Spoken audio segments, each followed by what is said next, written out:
Hello mga ka-friends, dahil nga si Paring Angel ang hilig magdayo ng mga bilyaran kaya nakaabot kami sa Lambayong. Ito na nga, sakay-sakay kami ng tricycle kasama yung mga bata dahil nga ito ay nakasalubong kami ng andaming itik dito mga ka-friends. Ayan, papuntayan kami ng bilyaran dahil wala nang lolaban sa kanya sa Takurong kaya pumunta kami ng Lambayong. Kaya nga ito na nga mga ka-friends, habang binabaybay namin yung papunta ng bilyaran, nakarating na nga kami. Ito nga halos half lang yung kuha ko dito dahil nga ayaw niya akong ipa-video doon sa loob dahil puro mga lalaki raw yun nandoon.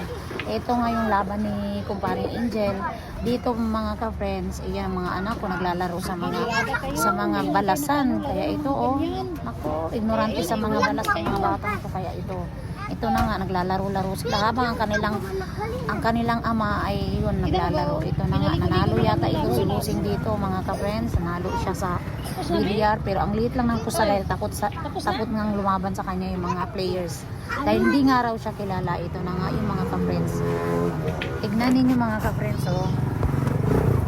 Kaya ito na nga mga ka-friends, siya na nga yung tumira dito mga ka-friends. Kaya lahat ng bola puro pasok. Ito talagang si Kumparing Angel ang hilig talaga sa mga mahilig magpapasok. Kaya ito lahat yata ng bola ay pasok lahat. Hindi na yata halos nakatira yung kalaban, kaya sa takot ng mga kalaban hindi na umulit. Isang game lang yon at ayun na nga, nanalo lang nga siya naman ulit dito ng pusta na 1-1, ibig sabihin 1,100. Ayan mga ka-friends, tinudo niya na kasi ang attack dito mga ka-friends. Ipinakita niya na kasi yung galing niya sa paglalaro. Kaya tuloy, kahit ang layo na ng pinuntahan namin, halos nakaabot na kami ng kasuluk-sulukan ng Lambayong dito sa unahan ng Takurong. Ayan, dito kami mga ka-friends. Tira na lang ng tira si Kumparing Angel dyan. So ako ngayon dito nga nagbi-video, ni halos hindi na siya makita dahil may tabo na tarapal. Hindi naman niya ako papasukin, kaya ayan lang yung kuha ko dyan mga ka-friends. Pero sabihin ko sa inyo, ang totoo talagang lahat ng bola niyan pasok na pasok. Kaya ayan, mahilig talaga yun siya pagpapasok ng mga bola, kaya hindi lang papasok ng bola ang hilig niyan. Sa ibang bagay siguro mahilig din yun sa joke lang mga ka-friends. Ayan na yung mga ka-friends, titirahin na yung huling bola at ito na nga, papasok talaga yung huling bola dyan mga ka-friends. Ayun, so ngayon surrender na yung mga kalaban, tapos na yung laro at panalo na yan siya dyan.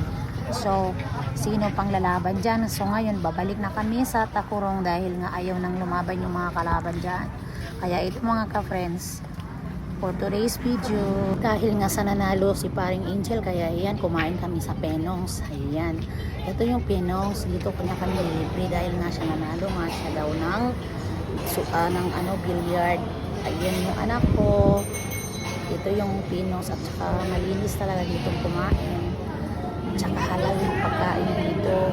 Ibig sabihin ng halal, yung bang walang pork, puro lang chicken, barbecue chicken, yung atay na manok, parang inasalbag. Ito na nga, isinert na yung order namin. Ito lang yung mga pagkain sa Penongs, simpleng-simple. Tsaka masarap yung sabaw nila dyan. Tsaka ayun, meron pa yung in order na halo-halo. Kaya ayan, gutom na yan kami. Bye!